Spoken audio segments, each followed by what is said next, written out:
Hi there, traders. This is Brad Gilbert with the Daily Market Insight for Tuesday, the 10th of October. All right, now the dollar gains versus the euro as Israel-Palestinian conflict spurs safety bid. Now, just be careful what you read here on some of these news services as we go through this the unraveling of the conflict in the Middle East, right? Because when you look at the charts, there are some things, some truths to it, but don't forget they're just trying to pinpoint connections and this, that, and the other. So we look at euro, right? And you have a look at the price action here around the euro. Let me just get my pen up. Okay, so the statement is dollar gains versus the euro. Well, in actual fact, the euro has actually come back. Initial bit of a sell-off, and then it comes back. So making these comments short-term is haphazard. So don't sort of fall into the trap of just taking for gospel what you read on some of these services. Looking at the currencies, right? I'm looking for what's actually happening, not what I'm reading telling me about what is going to happen, but the dollar is starting to roll over a bit, right? The dollar index back towards that support line around 106. Dollar Swiss may be the key, right? Safe haven trade in play, buying Swiss. The dollar Swiss has broken down. Now, that could be the precursor to see everything else go. You'd think the yen would do the same thing. It's close, but no cigar just yet. Maybe one massive kerfuffle over there could be enough to turn things, and we might start to see euro go higher, sterling. Kiwi's already starting to break a little bit higher. I wouldn't be surprised to see the Aussie go with it. The market's waiting for clarity around the direction, right? And if we come back and just have a look at where those global markets are, right? There's no massive change yet in the US Treasuries. If you're looking at on a risk-on, risk-off sort of perspective, we do have, it's sort of come back to pretty neutral, but it was sort of a bit of a risk-on situation. The NASDAQ itself going up, and we do have Aussie, Kiwi, sterling, euro going up. Dollar index, well, it's still in the blue or black for most people. And against most of the other pairs, the dollar is sort of starting to fall. So the aim is here, you got to use a little bit of nous, right? A bit of know-how around what is actually happening. And this is where a template like, say, the currency relative strength one, this is the dollar against everything, right? And you can see here very clearly that the dollar is going down against most instruments, right? So the US dollar safe haven trade may have been in play for like an hour or two during the North American session, but it is definitely out of the loop at the moment. What is happening? The yen and Swiss are going up, right? There's still that safe haven trade is in play, and it could escalate, as I said, if there's further conflict, which you would expect in the Middle Eastern region. So they're buying yen, they're buying Swiss. The dollar is starting to fall. That'll be due to some of the pressure created from just buying the yen and the Swiss, right? So just be very careful here as we go through. And as I said, it takes a bit of unraveling. What we are starting to see is equities come back. Okay, US equities are starting to move higher. Crypto is a little bit lower. And oil is just sitting stagnant here around that $86. Doesn't really know where to go. Gold still a little bit in the positive side of things. So what am I looking for?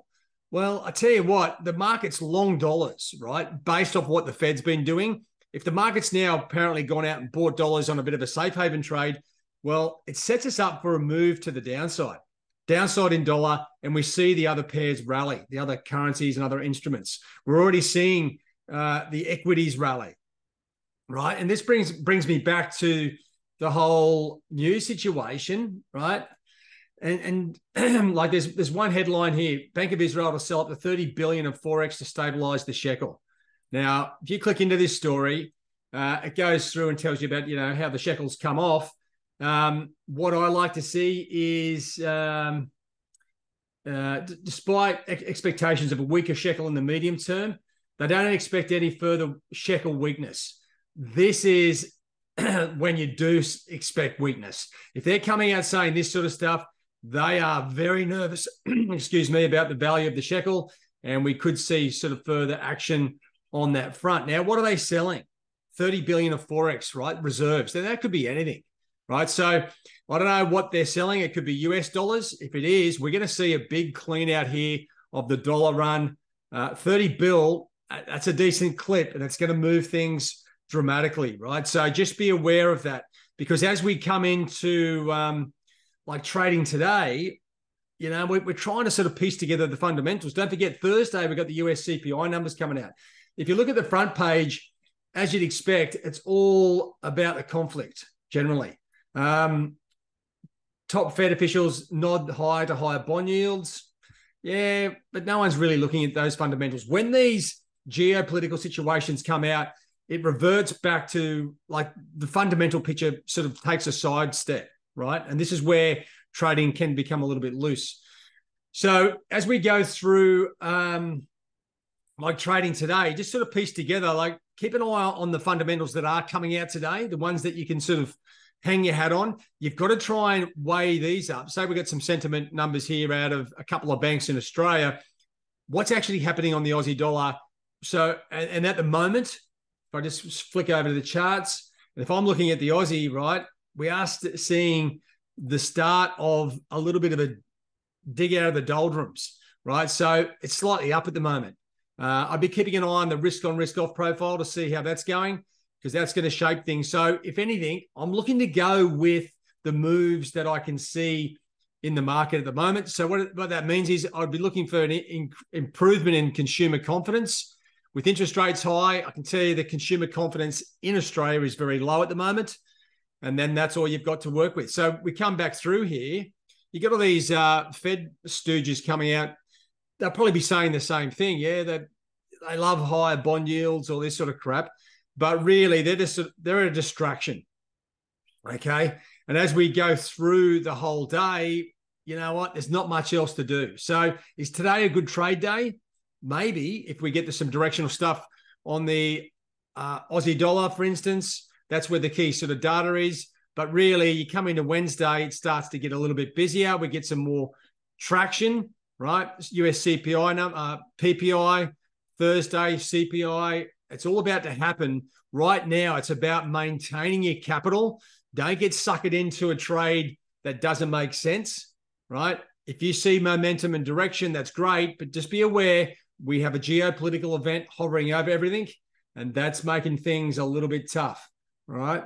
So right now, what do I look for? Well, I'm just observing, right? And what I'm observing is for the lead up to the US CPI numbers is what's happening across the board here and trying to piece it together. Like the equity market's coming back. Has anything changed? Well, not really. The bond yields in the States are still pretty much where they were at the end of last week. The dollar hasn't, it's still in an uptrend, but we are at critical levels here on a number of instruments that could really send a bit of a shockwave through the market, especially, if we start to see a dollar sell-off and then we get weaker US data, CPI numbers, we are going to see a lot of these instruments turn around. That's the easiest trade. We've got entry levels. We've got trend lines.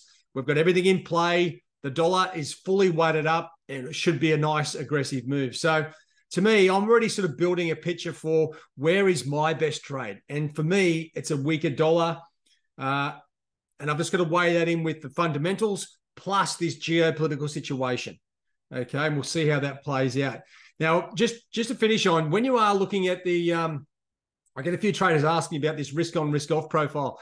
This is usually primarily evident around, like in the Asian session, it can just sort of drift through the session. Like at the moment, we've got the S&P mini, the NASDAQ, all going up, and the Dow Jones mini. So that creates a risk on profile. You'd expect Euro, Sterling, Aussie, Kiwi to rally.